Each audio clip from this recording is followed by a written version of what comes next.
Hello, good afternoon. Welcome to Melo Zambia. We're live here on Melo Zambia Facebook page and YouTube channel.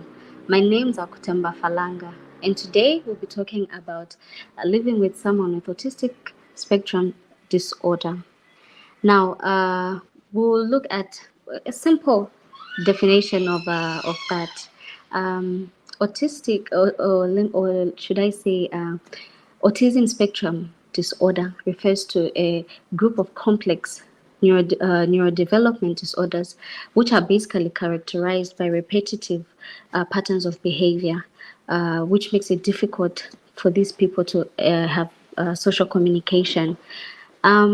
This topic to me is quite personal because I have a sister who's autistic.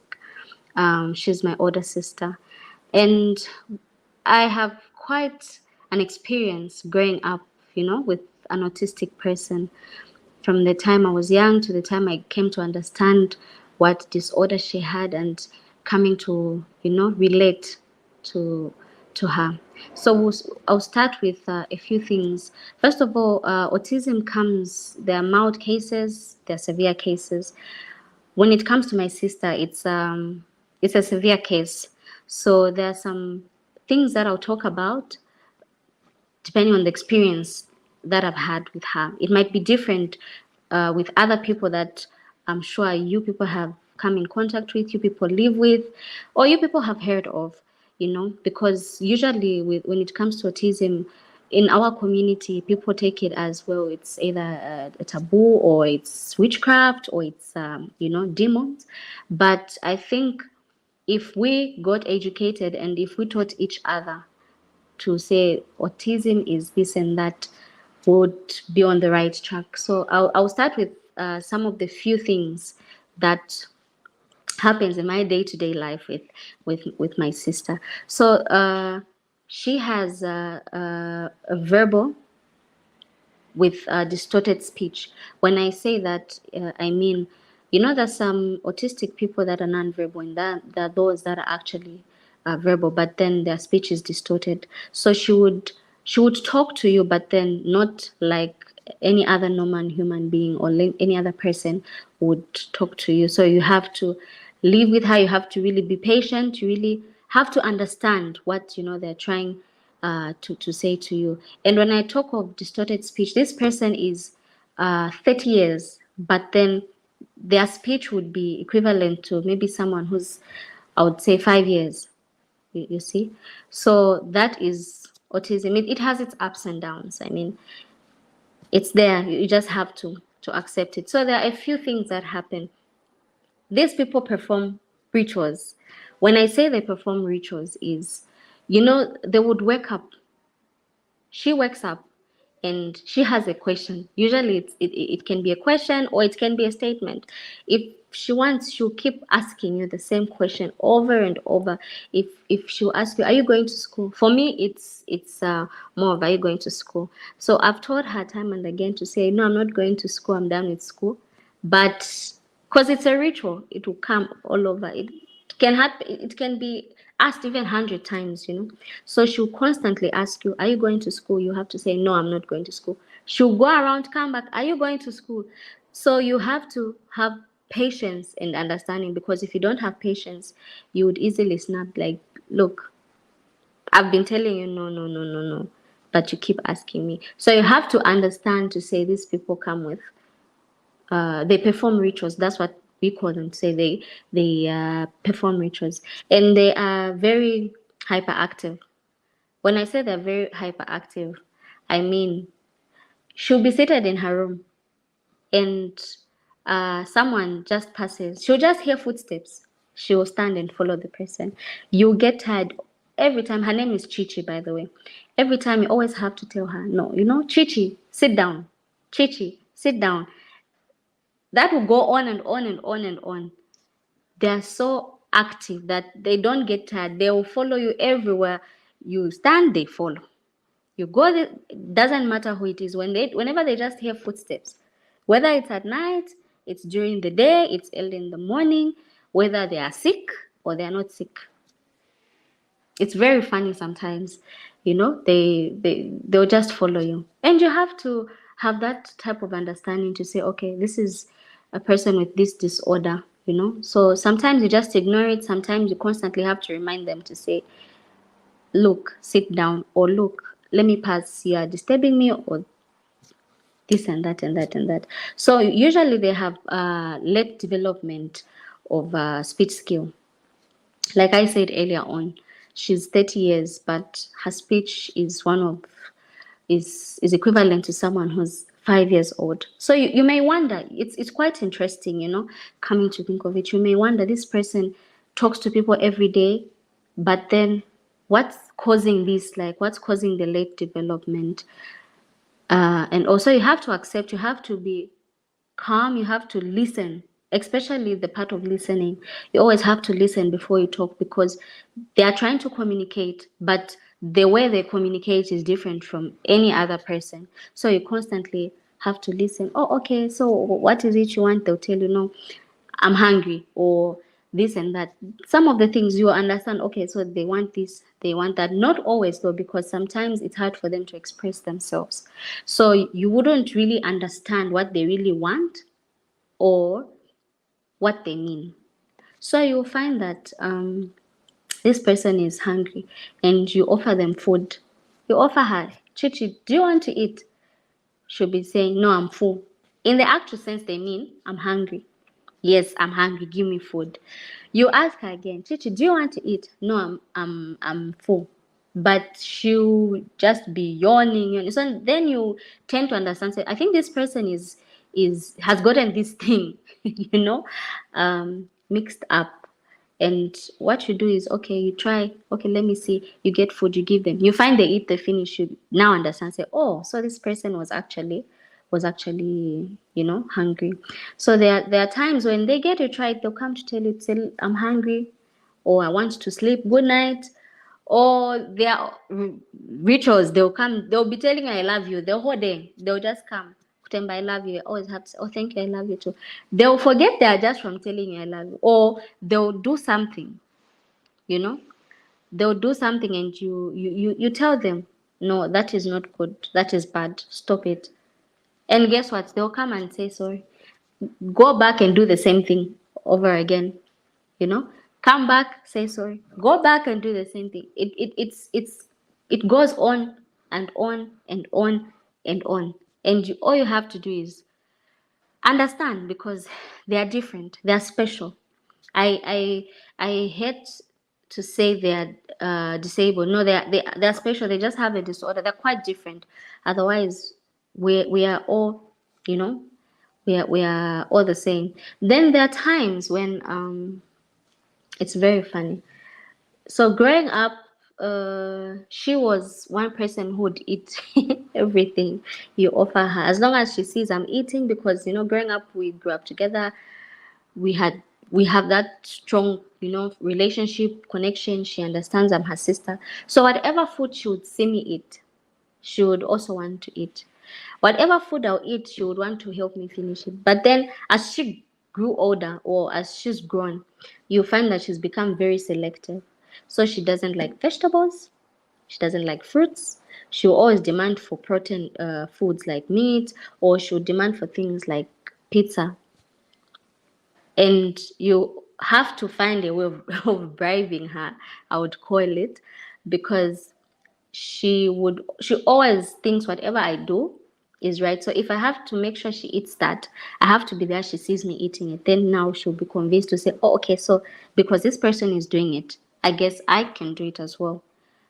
So it becomes interesting. You wonder, like, okay, this person is old, but then you can't know to say you have to eat this, or you have, but no, they will just say I want this. And when they want that, it's what they want. It's very, very hard to convince them, especially if you do not have a good relationship with these people. When I say these people, I mean my sister personally, because there are other cases. Children are different. Even the homes they're coming from, are different. So you find that what helps with the development and what helps with the improvement is the homes that they're coming from. Most homes have failed to accept, these children. You find uh, at a tender age, they notice these differences from other children, and they're trying to hide these children. Visitors come, they hide them in the bedroom. You wouldn't even know there's this child in this house, which is very wrong. But we'll talk about that later. Then we also have they have limited eye contact. So what happens is you're having a conversation with them. They'll really won't look into your eyes like for a long time. If they do that, meaning they trust you, they're close to you, they're comfortable around you. But mostly, you would be talking to them, they're looking somewhere else. And if let's say you're a visitor, you come, you would think this person is very rude. No, they're not rude. They just have a limited, eye contact. So you're talking to them, chichi this, chichi that. She'll be responding, but she's looking somewhere else. She's just okay, yeah, yes, no, but she's looking somewhere else. Why? Because they have that limited, eye contact, and also their social interactions is limited to certain people. You don't expect them to talk to everyone. They might talk to me, but they won't talk to my friend. Why? Because they're limited.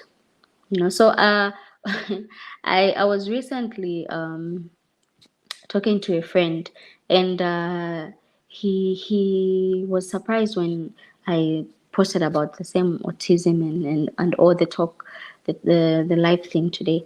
And he was like, wait, your sister is autistic? I'm like, yes. I've said that over and over again. And he laughed and told me to say, I actually thought she's just not a people person, because every time I'm around this person, they don't say a word. So I thought they're just maybe not social, and I laughed, say, no, they're actually autistic. So maybe they're not yet comfortable being around you. Maybe you try, to initiate, to try and converse with them.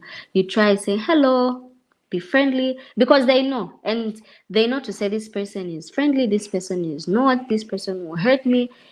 And what's more interesting with these people is that it's like they have a sixth sense, you know.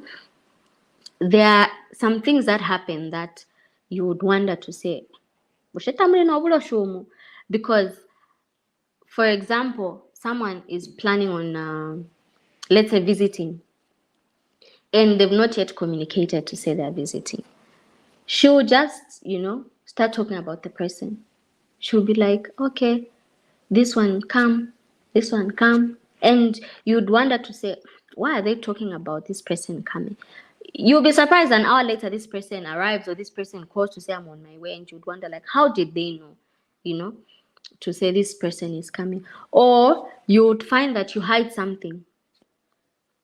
There have been times, my mother would maybe hide something under her mattress, just to try and see what, and she's not there when she's doing that. But the moment she enters, she'll find that she's removed whatever she's hidden and pushed on top of the bed. Or you think, okay, let me hide this. She shouldn't find this. She'll go and find it and bring it to you. And she's very, very protective of other people's things. So if, let's say, I left my phone and someone else tried to touch my phone, that is going to be a problem. She will have to call me or get the phone, bring it to me, and report to say, this person wanted to get your phone, or this person wanted to get this, or this person wanted to do that. So it's quite interesting. You tell her, no, it's fine. This person can touch, it's okay. But no. They know to say, this thing belongs to this one. That thing belongs to that one. So it becomes, it becomes very funny. Sometimes you constantly have to tell them, no, it's fine. This person, it's fine. Or you'll find that if, let's say, I'm away and people visit home, or anything happens, the moment I get home, I've not even maybe removed the moment she just hears that I'm home, she'll come and start narrating everything that happened, from the person who came, from what she ate, and from everything that happened. So we've had instances where we've employed helpers, maybe my parents, by the time my parents were both working before my father retired, and they're both busy, and I'm at school. So we needed someone to be home. So you find that we would employ these helpers, but because they didn't understand to say this person is like this, they would try and you treat them, or punish them where it's not even necessary. Find you leave food to say this food is for this person, they don't give them, they lock them up in the room. And then every time we get home, they would always report, and they would try to be defensive. No, that didn't happen, she's just lying. But one thing is that these people rarely lie. And coming to my sister, she never lies. Whatever she tells you is the absolute truth. So we had instances where that happened, and we just had to let go of these people, because at the end of the day it affected her development, because of that bitterness, because of that, the cruelty. You find that we realized that it became hard for her to express herself. Sometimes she would keep to herself. She just became different, and you find that she would do things out of anger, not because she wants to, but because she's just upset. And that didn't help at all, because what we wanted as a family is for progress to happen. These people have got schools that we take them to, special schools. Most families, I've noticed, most families don't want to take their special children to special schools. Why? Because maybe people will laugh at me, people will think I did something and this happened where I have this child, or people are embarrassed to say, if people know to say I have such a child, maybe people won't respect me, or people will look at me differently. But that is very wrong, because these people have schools, and at those schools they have specialized teachers, not just any teachers. These people go study special education, and they know how to treat each child, because each child is different. Each special child is different. There are some that are mild cases, some are severe cases, some are violent. Some are violent. I would give an example. A child is autistic. They react to crowds, and you take them to a crowd, and they start acting funny. Not that they're misbehaving, no, because they're reacting. They're not used to that crowd. So you have to know all those things. And they're taken to schools to try and control those, tempers, those tantrums, control them, because sometimes a mother cannot teach a child to say you're not supposed to do that, or you have to do this way, or you have to bath, or you have to. But then when they go to school, they look at other children, they feel, okay, this is my place, because I'm relating with these other children. Unlike you taking them to a school where they are normal children, what will happen is that those are slow learners. They won't get anything. They'll be frustrated. Out of that frustration, you're not helping them. You're just making the situation to become worse. So sometimes you just have to accept us. Acceptance is actually, the number one key. Because when a mother accepts this child and shows love to this child, and shows love that she's showing to other children, it helps with the confidence in that autistic child. It helps with development. I noticed something. So growing up, my sister's speech has been quite bad, but she can't read. By the way, she can't read. But then at first, because I know she would break these things, so we would get her toy phones. Toy phones growing up. Then she stopped wanting those toy phones. You give her a toy phone, she says no. She wants a smartphone. We tried giving her a normal phone with buttons. She said no, because everyone else is using smartphones. I also want a touch. We went and got her that. We gave her. What's very, very surprising is that this person can't read, but she's able to change things like a wallpaper. She's able to she knows where the camera is, because of us giving her and making her feel to say, okay, you can use what I can use. So here, do it. So because she sees us taking pictures, she now knows how to take pictures. She'll just get her phone, take pictures, take videos, record herself, and start playing those recordings, listening. She'll come and show you, look what I did. And every time they do something, it's important to actually applaud them. Tell them, oh, very good, that's very good, good girl. They get motivated to do better. So she can change her wallpaper, she can do all those things. And she knows whenever something starts happening, when she sees that people getting phones to record, she gets her phone, starts recording. But this person can't read. How does she know the camera is here? How does she know I have to change the wallpaper from here? You have to help them with that development. It just doesn't come. Also, the love that you're giving them at home determines what situation or how bad the situation gets. Because if these people are getting love, what happens is they know to say, okay, I'm just like them, so I'll be like them. But the moment you don't give them love, they tend to be frustrated, become violent, do all sorts of things, and then you'd wonder why is this person acting like this? No, because you're not giving them that love. So the moment you accept them, the moment you give them love, the moment you take them to the right schools, everything just, everything just goes well. These people are very loving. My sister is very, very loving person, and she really loves her siblings. There are things no one, and I can assure you, no one can try and mess with us because she would be very, very defensive.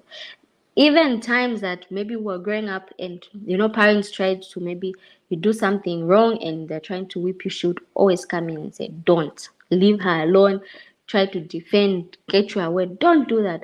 Or I'm an asthmatic patient, so what happens is there have been a few times that maybe I'm home and I have chest congestions, I have an asthmatic attack, and then she just goes crazy. She will start shouting, can you help her, help her, because she doesn't know what to do, so she starts panicking.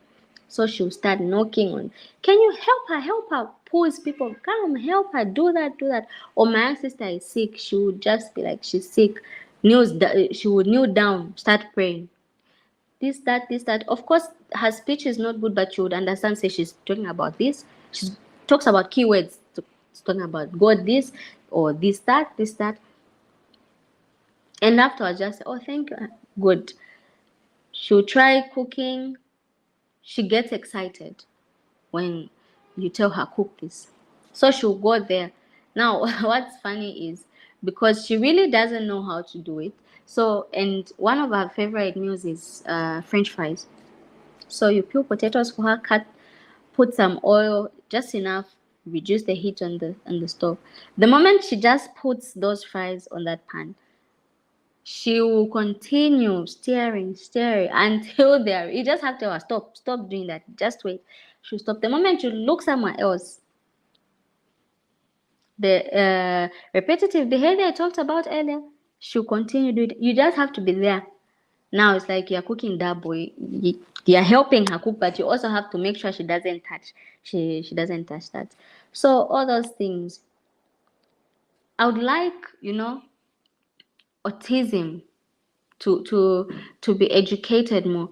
I like the awareness that's there right now. It's quite better than the one that was there before. But then if maybe more effort is put into this, and if more people come out to say, okay, I've got an autistic child, there's no shame in having an autistic child. It's a blessing.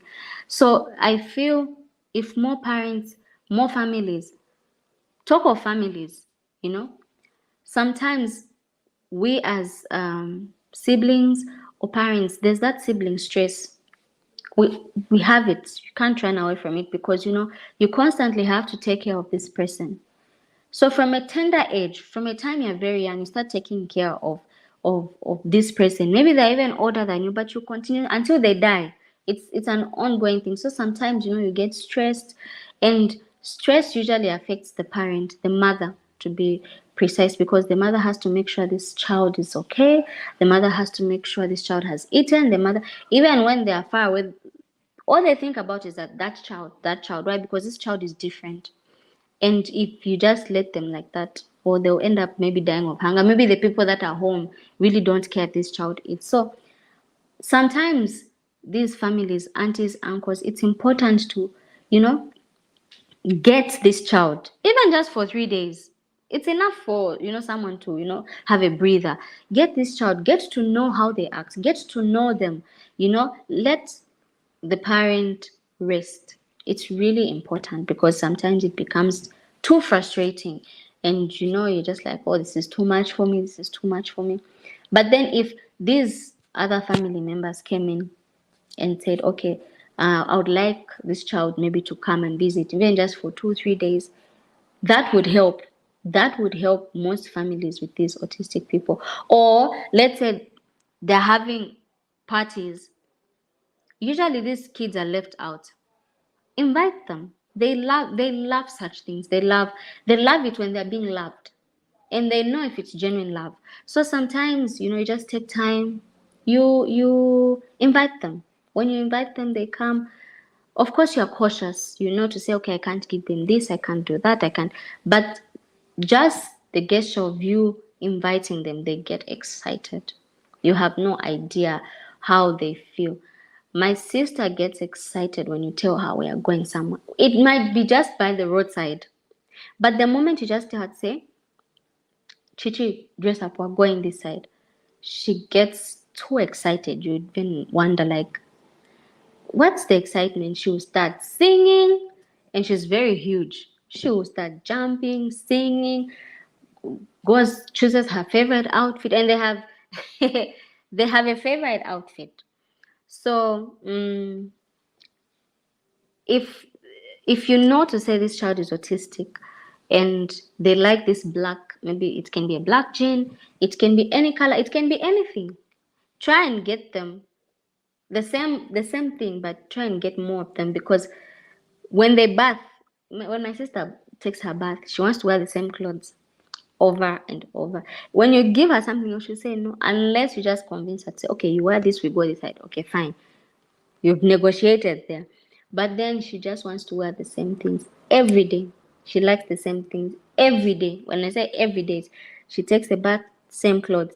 So what we do is you get many sets of those clothes, so that she won't know to say, okay, is this the thing that I wore while she's bathing? Just change secretly those, take them some, wash them, just like that. So she gets too excited. She goes into those clothes, goes out. So the reason why she can't move alone is because with her crossing the road, it's quite dangerous, because she doesn't do the look left, look right. She knows, if I'm going at that shop, all I have to do is just pass and go. They will stop for me.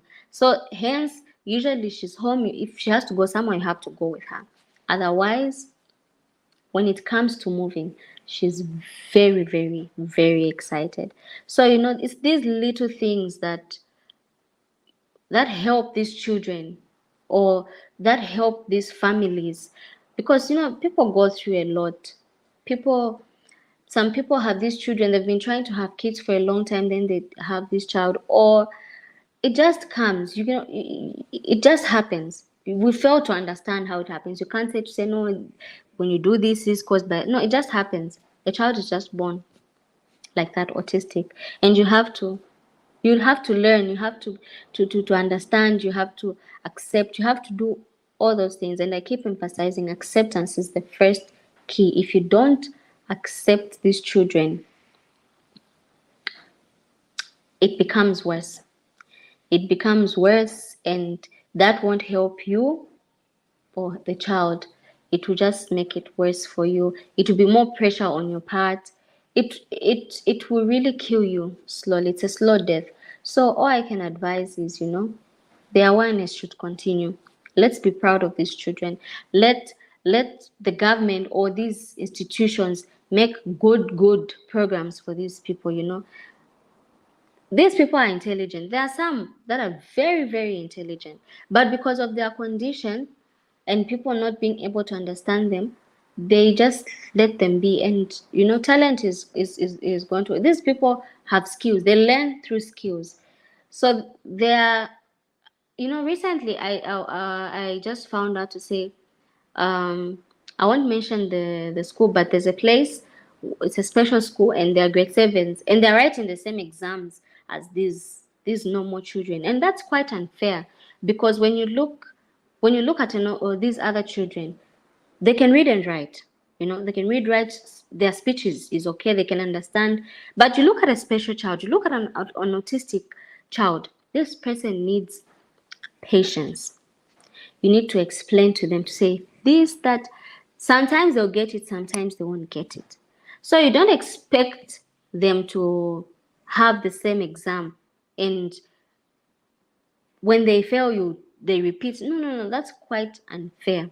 I would urge, if it's, I don't know, Ministry of Education or this, if they would just change the curriculum and say this one is for special children and this one is for these others. That way, even as they're learning these skills, as they're growing older, they'll perfect these skills, because there are different skills that are taught in these special schools, especially when the child gets older.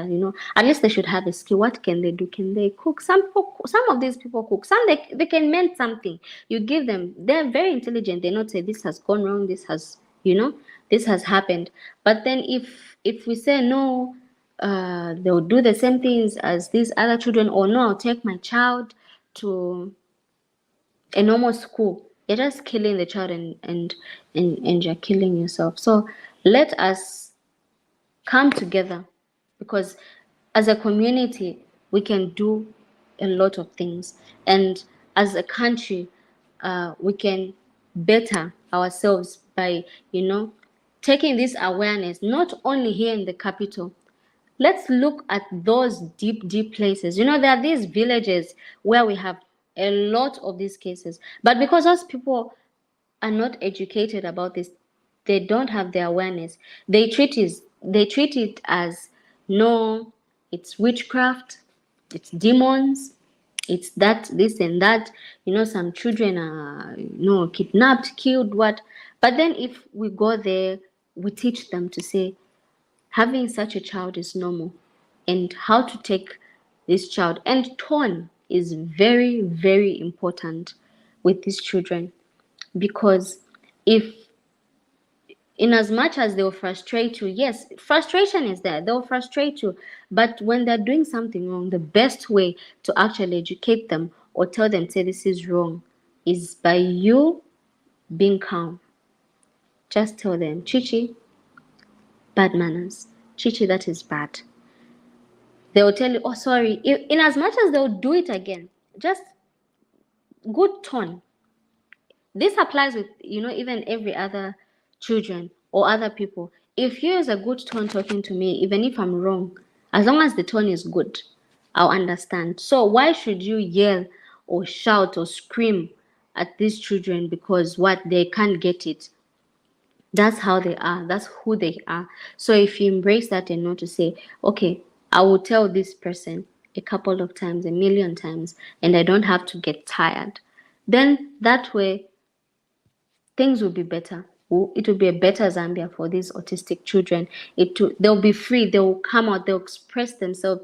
Because in as much as it's hard for them to express themselves through communication, but when they feel to say everyone is on my side and everyone is for me, I feel there'll be better people. I feel we'll realize to say we have a lot of these children, and bring them together and make all these programs for them, and make more schools, train more people, train more people to deal with these children, because special children are special.